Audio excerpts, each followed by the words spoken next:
मकर राशि वालों, आप सभी का बहुत बहुत स्वागत है मकर राशि भिंड यूट्यूब चैनल में। बंधुओं, इस पूरे दिसंबर के महीने में सोते समय तकिए के नीचे रख लेना ये दो दिव्य चीजें। इन चीजों में इतनी अधिक शक्ति है कि जिस दिन से आप इन्हें अपनी तकिए के नीचे रखकर सोएंगे, आप सौभाग्य को अपने जीवन में चुंबक की तरह आकर्षित कर लेंगे। माता लक्ष्मी की विशेष कृपा आपको प्राप्त होगी और धन लक्ष्मी के रूप में माता आपके घर में हमेशा के लिए विराजमान हो जाएगी। धन दौलत आपके कदम चूमने लगेगी। जो भी आपके शत्रु हैं, जो भी आपके जीवन में बाधाएं हैं, चाहे वे ग्रह नक्षत्रों से उत्पन्न हो रही हो या कोई इंसान जानबूझकर आपके जीवन में रोड़े अटका रहा हो, सब बाधाएं एक क्षण में ही समाप्त हो जाएंगी। नया वर्ष आने से पहले इस अंतिम मास में इस क्रिया को आप अवश्य शुरू कर दें, ताकि नए वर्ष के संपूर्ण शुभ योगों का आपको चमत्कारी परिणाम प्राप्त हो सके। तो जयकारा बोलो माता रानी का, जगत माई महामाई माँ भद्रकाली की जय बोलो, माता रानी के सांचे दरबार की जय बोलो। बंधुओं, बड़े ही भाग्यशाली होते हैं वो लोग जिन्हें माता रानी स्वयं कोई ना कोई संकेत देती हैं, किसी न किसी के माध्यम से, जिनके जीवन में खुशियां लेकर आती हैं और जिनके जीवन के दुख और तकलीफों को स्वयं अपने हाथों से मिटा डालती हैं। बंधुओं, ऐसे परम भाग्यशाली आप बनने वाले हो। बस आपको करना होगा यह एक छोटा सा काम। आपको इन दो छोटी सी चीजों को अपनी तकिए के नीचे अवश्य ही नित्य रख के सोना होगा। चमत्कार तो आप फिर अपनी आंखों से होते हुए अपने जीवन में देखेंगे ही। बंधुओं, एक बात याद रखना, आज का यह जो कार्यक्रम है, यह कोई साधारण कार्यक्रम नहीं है। इस कार्यक्रम में आपके जीवन के कुछ ऐसे मूल मंत्र छिपे हुए हैं, ऐसे रहस्यों से पर्दा उठने वाला है जिनके बारे में आप खुद भी सोचकर सुनकर चौंक उठेंगे, क्योंकि ऐसा ज्ञान अब तक आपको प्राप्त नहीं हुआ है। इस कार्यक्रम में हम आपसे ही बातें करेंगे, आपसे कुछ प्रश्न पूछेंगे, आपके जीवन के बारे में कुछ ऐसे अद्भुत रहस्य आपको बताएंगे जिनको जान लेने के बाद आप सचमुच में अपने जीवन को बदलने की दिशा में एक कदम उठा पाएंगे। हम जानते हैं कि आपने अपने जीवन में बहुत मेहनत की है, बहुत कुछ आपने अपने जीवन में गंवाया भी है। शारीरिक परिश्रम और धन की तो बात ही क्या की जाए, भावनात्मक तौर पर भी आप अंदर ही अंदर बहुत टूटे हैं। लेकिन जिन लोगों से और जिन परिस्थितियों में आपने मदद की उम्मीद की थी, उन्होंने कभी आपका साथ नहीं दिया, और जिन्हें आपको समझना चाहिए था, उन्होंने कभी आपको समझा भी नहीं।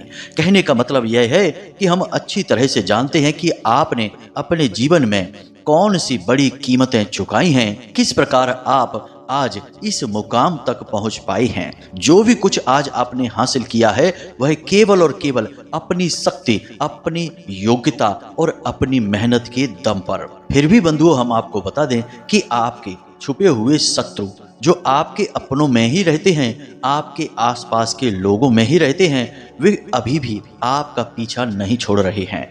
पल प्रतिपल आपके जीवन की हर एक खबर उन्हें रहती है और वे हमेशा कुछ न कुछ ऐसा आपके ऊपर आजमाते रहते हैं कि आपके जीवन में परेशानियां फिर से वापस आ जाएं और जो परेशानियां अभी हैं वे कई गुना बढ़ जाएं।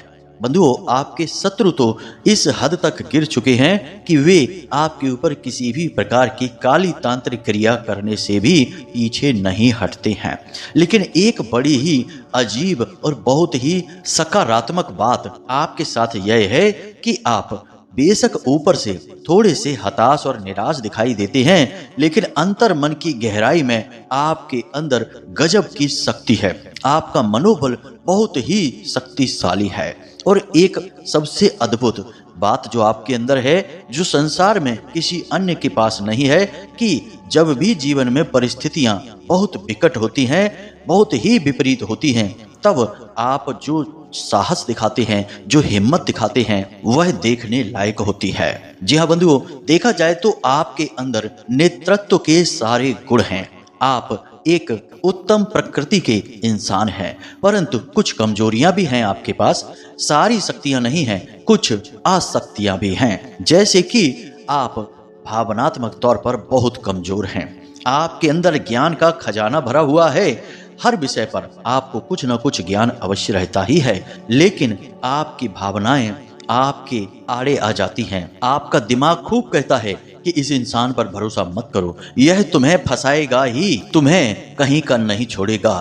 फिर भी आपका दिल इतना कोमल है कि आपके मन की, आपके दिमाग की भाषा उसे समझ नहीं आती है। इसकी अपनी ही एक अलग भाषा है और इसकी भाषा में आप फंस जाते हैं और भावनात्मक होकर निर्णय ले लेते हैं। और जब जब आपने भावुकता से निर्णय लिया है, तब तब आपके जीवन में परेशानियां आई हैं। तो अब सारी परेशानियों का अंत करने का समय आ चुका है। अब आपको हम न केवल मानसिक और भावनात्मक तौर पर मजबूत बनाएंगे, बल्कि आपके जीवन में ईश्वर की शुद्ध सकारात्मक ऊर्जा को भेजने का पूरा प्रयास करेंगे। परंतु बंधुओं, यह प्रयास ही तो है। अगर आप कोई क्रिया नहीं करेंगे तो हमारा प्रयास तो विफल हो जाएगा। ताली कभी एक हाथ से नहीं बजती है।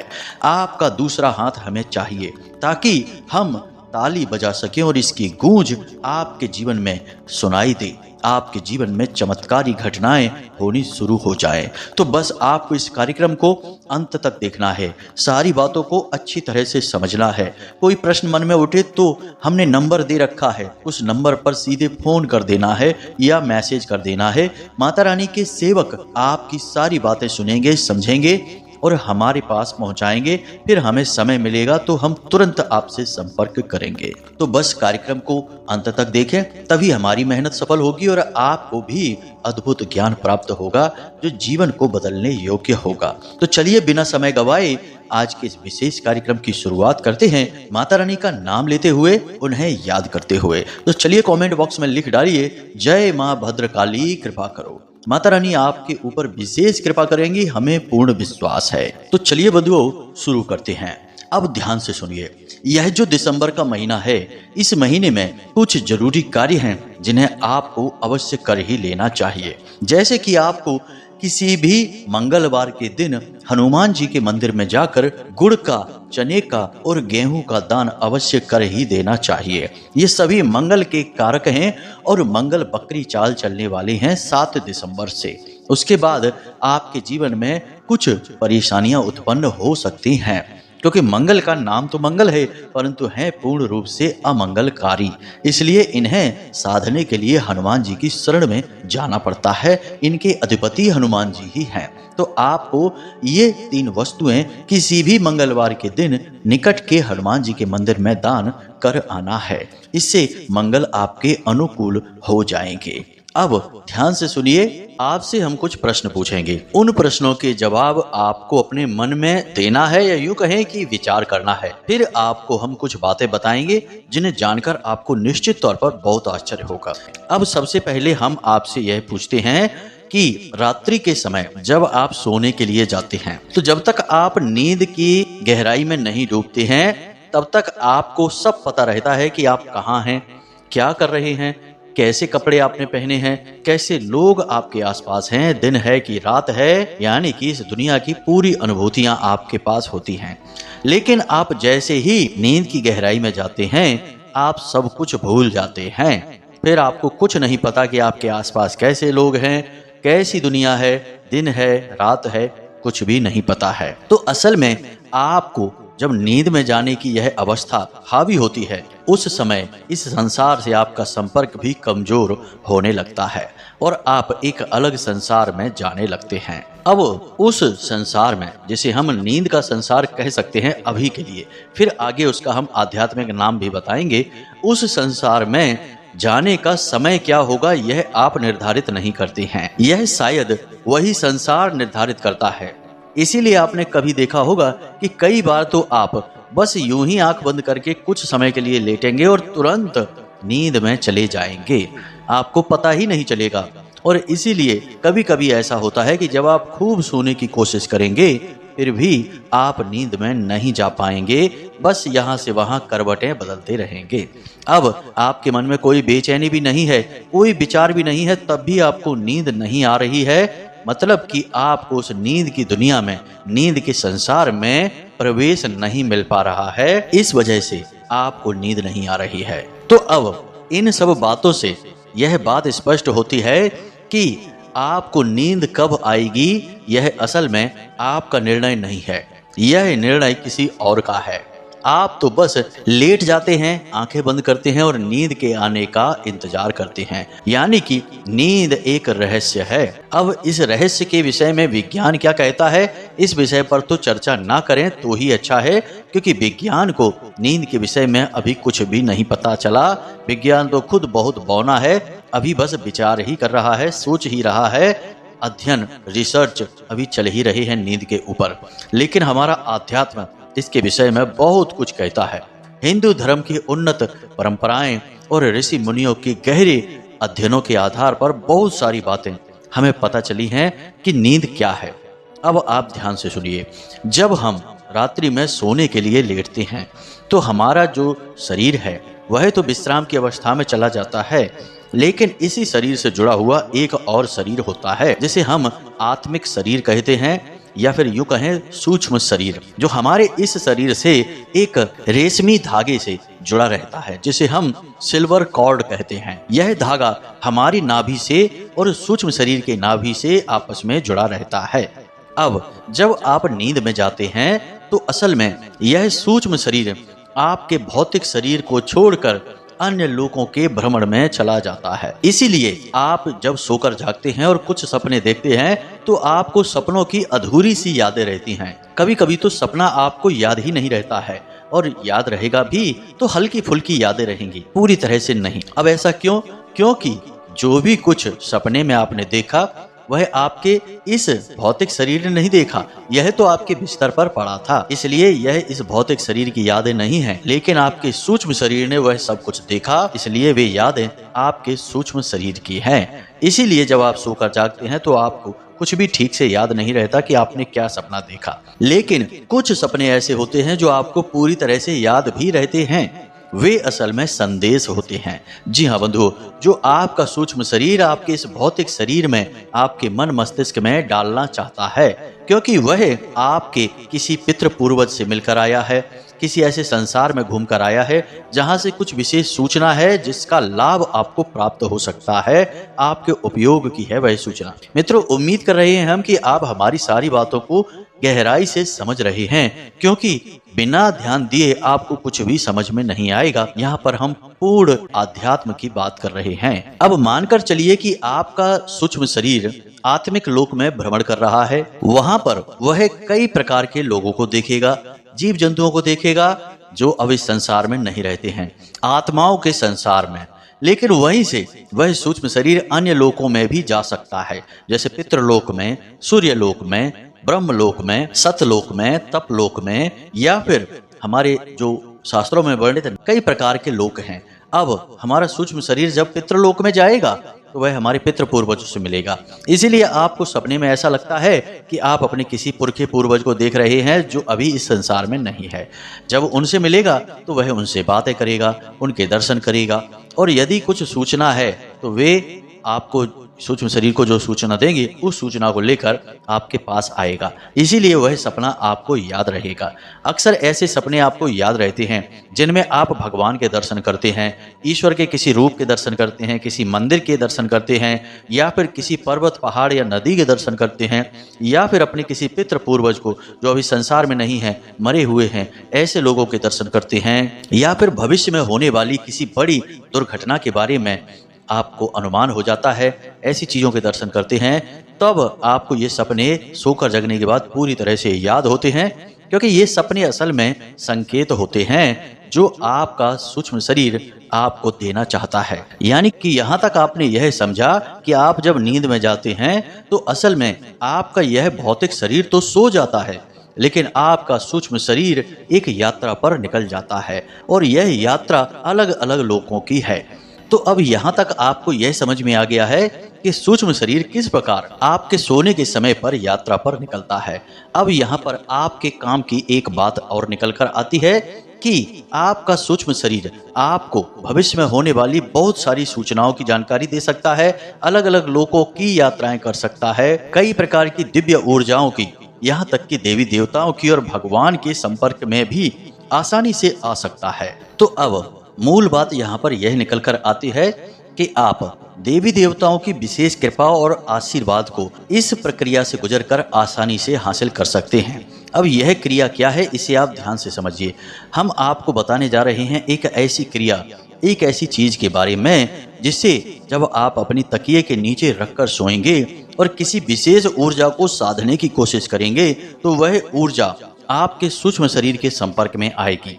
यानी जब आप सोएंगे तो आपका सूक्ष्म शरीर जब यात्रा पर निकलेगा तो उस विशेष ऊर्जा तक वह पहुंचेगा, और जब उस विशेष ऊर्जा के संपर्क में वह आएगा तो वह आपके निवेदन को उस ऊर्जा तक पहुंचा देगा, यानी भगवान तक पहुंचा देगा। और फिर भगवान सीधे आपके संपर्क में आकर आपकी मदद करेंगे, आपके आसपास की नकारात्मकताओं को दूर करके आपके जीवन को सुंदर बना देंगे। यही है दिव्य लोकों में भ्रमण करने का रहस्य, देवताओं की शुद्ध सकारात्मक ऊर्जा को अपने जीवन में लाने का रहस्य। इसीलिए आपने देखा होगा कि ऋषि मुनि बड़े बड़े ध्यानी आंख बंद करके बस बैठे रहते हैं, समाधि की मुद्रा में चले जाते हैं। समाधि को भी नींद या मृत्यु की अवस्था ही कहा गया है। आपने देवी देवताओं तक को देखा होगा कि वे भी ध्यान की अवस्था में बैठे रहते हैं, फिर चाहे भोलेनाथ ही क्यों ना हो, चाहे भगवान श्री हरि विष्णु ही क्यों ना हो। जैसे कि इस समय भगवान श्री हरि विष्णु योग निद्रा में ही लीन हैं, और ब्रह्मा जी तो हैं ही तपस्वी, वे तो ध्यान में बैठे ही रहते हैं। तो यह जो ध्यान की अवस्था है यह भी एक गहरी नींद ही है, जिसमें कि वे अपने इस भौतिक शरीर को छोड़कर अन्य लोकों के भ्रमण करते हैं, अन्य देवी देवताओं और पराशक्तियों के ध्यान में डूबे रहते हैं। तो अब आप ध्यान से सुनिए, अब हम आपको इस गहरे प्रयोग के बारे में बताने जा रहे हैं। इस गहरे प्रयोग को करने से पहले कुछ जरूरी बातें हैं, इन्हें आपको ध्यान से समझना होगा। सबसे पहली चीज कि आपको अपनी रात्रि को जब आप सोने जाते हैं उसे पूरी तरह से व्यवस्थित करना होगा। जी हाँ बंधुओं, सबसे पहला काम यह है कि आपको सूर्यास्त से पहले ही भोजन कर लेना होगा और रात्रि में आपको 10 बजे के आसपास ही सोने जाना होगा। अब यदि आप लेट सोते हैं, 11 बजे या 12 बजे सोते हैं, तब भी कोई समस्या नहीं है, बशर्ते कि आपको सोने जाने से कम आधे घंटे पहले ना तो मोबाइल फ़ोन चलाना है और ना ही किसी से कोई चर्चा करनी है, कोई बात करनी है। बिल्कुल अपने दिमाग को खाली रखना है, कोई भी ख्याल अपने दिमाग में लेकर नहीं आना है, बस मौन रहना है, शांत रहना है और अपनी उस मनोकामना के बारे में सोचना है जिसे आप पूरी करवाना चाहते हैं।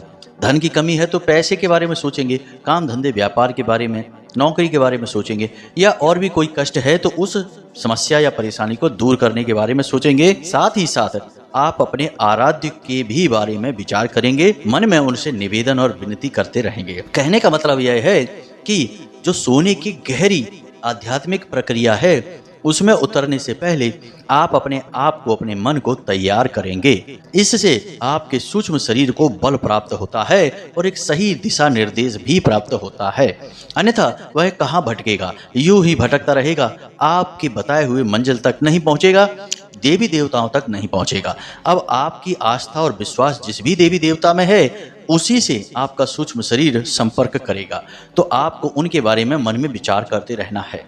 आप यदि कोई मनोकामना पूरी नहीं करवाना चाहते हैं तब भी अपने देवी देवता के बारे में बस विचार करते रहें, उनकी भक्ति के बारे में विचार करें, उनका नाम जप मंत्र जप करते रहें मन ही मन। अब मानकर चलिए कि आप भोले बाबा में आस्था रखते हैं तो आप मन ही मन भोले बाबा के सुंदर स्वरूप का ध्यान करते रहें, उनके पूरे परिवार का ध्यान करते रहें, मन ही मन पंचाक्षरी मंत्र का जाप करते रहें। इसी प्रकार यदि हनुमान जी के प्रति आपकी आस्था है तो आप मन ही मन हनुमान जी की लीलाओं के बारे में विचार करते रहें, उनके सुंदर दृश्य का, उनके स्वरूप का मन में आभास करते रहें, दर्शन करते रहें। साथ ही साथ हनुमान चालीसा का या फिर हनुमान जी का मंत्र जो है उसके बारे में मन में उच्चारण करते रहें। इस प्रकार आप अपनी आत्मिक ऊर्जा को भगवान से जोड़ने की कोशिश कर रहे हैं। यह असल में तैयारी है और यह तैयारी सोने जाने से आधे घंटे पहले प्रारंभ हो जाएगी। अब आप काम चाहे कोई भी करते रहें, खाना देने का काम कर रहे हैं, खाएंगे तो आप नहीं, उस समय बात नहीं करना है, बस मन ही मन यह आपको दोहराते रहना है। कोई मनोकामना यदि है आपकी तो आप उसके बारे में भी विचार करते रहें कि हे भगवान, हमारे पास पैसे की बहुत तंगी है, कुछ भी करके आप हमारी तंगी को दूर करिए। या फिर कर्जा है तो हे प्रभु हमारे ऊपर बहुत कर्जा है, कुछ भी करके हमें इस कर्जे से मुक्ति दिलाइए। इस प्रकार आप विचार करते रहेंगे। बंधुओं, याद रखना कि यह कोई साधारण प्रक्रिया नहीं है जिसके बारे में हम विचार कर रहे हैं, आपको बता रहे हैं। ऐसी गहरी आध्यात्मिक प्रक्रियाओं के बारे में केवल साधक ही आपको बता सकते हैं, अनुभवी इंसान ही बता सकता है। गैर अनुभवी इंसान तो इनके बारे में सोच भी नहीं सकता है। तो इन बातों को आप हल्के में बिल्कुल मत लेना। कुछ ही दिनों के प्रयोग के बाद आपका जीवन 100% बदल जाएगा। हम आपको लिख कर दे सकते हैं इस बात को। अब आप इस प्रक्रिया की शुरुआत कर चुके हैं। आपने हल्का भोजन लिया है, सोने जाने के आधे घंटे पहले आपने मोबाइल फोन को दूर रख दिया है, किसी से कोई बात नहीं कर रहे हैं, मन ही मन आप ख्याल कर रहे हैं, विचार कर रहे हैं। अब आपको करना क्या है, कौन सी चीज है जो अपने तकिए के नीचे रखनी है, जरा इन बातों को ध्यान से समझिए। तो आपको यह क्रिया कैसे करनी है समझिए। आप सोने जाने से पहले स्नान करेंगे, उसके बाद आप अपने पूजा घर में जाएंगे। पूजा घर में आपको एक भोजपत्र, अनार की कलम और अष्टगंध की स्याही लेनी है और भोजपत्र पर आपको 3 बार इस मंत्र को लिखना है, ओम त्रीम नमः, ओम त्रीम नमः। हम इस मंत्र के बारे में आपको पहले भी बता चुके हैं। अलग अलग इसके कई प्रकार के प्रयोग हैं, लेकिन इस मंत्र की शक्ति बहुत ही प्रचंड है। यह त्रिशक्ति को समर्पित है और हमारी संपूर्ण सृष्टि त्रिशक्ति से ही बनी हुई है, जिसे हम ब्रह्मा विष्णु महेश यानी कि सृजन, पालन और संहार की शक्ति कहते हैं। तो इस त्रिशक्ति का आह्वान आप कर रहे हैं। देवी देवता आपके जो भी हैं, आपके मन में हैं, उनके बारे में अलग बात है, लेकिन संपूर्ण देवी देवताओं का संबंध कहीं ना कहीं इन्हीं त्रिशक्तियों से ही होता है। तो अब आपने क्या करना है कि इस कागज पर यानी भोजपत्र पर आपको यह मंत्र 3 बार लिख लेना है। उसके बाद इस कागज को आपको भगवान भोलेनाथ या फिर भगवान श्री हरि विष्णु के चरणों में रख देना है। उसके बाद आपको गाय के घी का एक दीपक जलाना है और उस दीपक के पास बैठकर ही मन इस मंत्र का उच्चारण करते रहना है, ओम त्रीम नमः। इस मंत्र का आपको उच्चारण करते रहना है। कोई विशेष संख्या की सीमा नहीं है, कितनी भी बार आप उच्चारण कर सकते हैं। जब तक आपका दीपक जल रहा है तब तक आप उच्चारण करें। कम से कम 5-10 मिनट तो वहां बैठे ही। उसके बाद जब आपका दीपक शांत हो जाए तो उसके बाद आपको वह कागज भगवान के चरणों से उठाना है और मन ही मन भगवान से निवेदन करना है कि हे प्रभु, हमारी मनोकामना आप पूरी करिए। हम आपसे निवेदन करते हैं और हम आपकी शरण में हैं, आपकी मदद चाहते हैं। सपने के माध्यम से आप हमें संकेत दीजिए कि आप अब हमारी मनोकामना को पूरी करने वाले हैं। यह आपका मन में चल रहा विचार होगा, आपको बोलने की कोई जरूरत नहीं है, किसी से कुछ बताने की जरूरत नहीं है। यह बहुत ही गुप्त और व्यक्तिगत प्रयोग है। और याद रखना कि आप कुछ बोलें या ना बोलें, भगवान सब सुनते हैं, वे अंतर्यामी हैं, आपकी आत्मा को जानते हैं। तो अब आपको यह कागज उठाना है और इसे धीरे से अपने तकिए के नीचे रख लेना है। अब आपको सीधे होकर लेटना है और अपनी छाती पर दोनों हाथ रखने हैं और उसके बाद इसी मंत्र का फिर से उच्चारण करना है। जितनी भी बार आप कर सकते हैं मन ही मन इसका उच्चारण करें और हर उच्चारण के बाद आप भगवान से निवेदन करें कि हे भगवान, हमें आप सपने में दर्शन देकर हमारी मदद करें और अपने साथ होने का हमें एहसास कराएं। इस प्रकार आप निवेदन करेंगे। यदि आपको मंत्रोच्चारण करते करते ही नींद आ जाती है तो कोई समस्या नहीं, बहुत ही अच्छी बात है। नहीं आती है, आप थक जाएं उच्चारण करते करते, तो आप आंखें बंद करके लेटे रहें, आपको नींद आ जाएगी। जब आपको थोड़ी देर बाद नींद आ जाएगी तो आपका जो सूक्ष्म शरीर है वह सीधे उसी लोक में जाएगा जिस देवी देवता के लिए आपने प्रार्थना की थी। याद रखना कि सीमाएं हमारे इस भौतिक शरीर के लिए हैं, आत्मिक शरीर के लिए, ऊर्जा शरीर के लिए कोई सीमा नहीं है, वह कहीं भी जा सकता है। अब आपको इस प्रयोग को कम से कम 7 दिन तक करना है। 7 दिन के अंदर अंदर आपके जो देवी देवता आराध्य हैं, जिनमें आपकी आस्था है, वे आपको 100% दर्शन देंगे, हर हालत में देंगे, सपने के माध्यम से। कुछ लोगों के बारे में तो यह भी देखा गया है कि देवी देवता सपने में उनसे बात करते हैं। भेष बदल कर आएंगे लेकिन तब भी वे उसे पहचान जाएंगे और बात करेंगे। कभी कभी ऐसा होता है कि देवी देवताओं के आंशिक दर्शन होते हैं। बंधु, ये बहुत गहरी बातें हैं, समझने में समय लगता है। जो समझ जाता है उसका जीवन बदल जाता है। तो उम्मीद करते हैं कि आपको सारी बातें समझ में आ गई होंगी। हाँ, अब यहाँ पर यह भी है कि वह भोजपत्र का क्या करना है। सुबह जागते ही स्नान आदि करने के बाद उस भोजपत्र को पुनः पूजा की अलमारी में आप वहीं देवताओं के चरणों में समर्पित कर दें, चाहे भोले बाबा के, चाहे नारायण श्री हरि विष्णु के चरणों में, और रात्रि के समय इस क्रिया को फिर से दोहराएं। यदि आप उस दीपक को नियमित जलाएं, नियमित मंत्रोच्चारण करें और इस चीज को तकिए के नीचे रख के सोएं तो 100% देवी देवताओं से आपका साक्षात्कार होगा। हम आपको पूरा भरोसा दिलाते हैं। तो अब आप इस प्रयोग को करिए, इसके नतीजे, इसके परिणाम हमें बताइए। हम भी उत्सुक रहेंगे कि आपके साथ क्या हो रहा है। इसी के साथ साथ आज के इस वीडियो को विराम देते हैं। हमेशा हंसते रहिए, मुस्कुराते रहिए, सकारात्मक रहिए और दिन में एक बार मंदिर अवश्य जाइए, क्योंकि आपका उद्धार वहीं से होना है। मिलते हैं अगले ज्ञानवर्धक वीडियो में, तब तक के लिए धन्यवाद। प्रेम से बोलिए जय माई की, जय मां भद्रकाली। माता रानी आपका कल्याण करेंगी। धन्यवाद।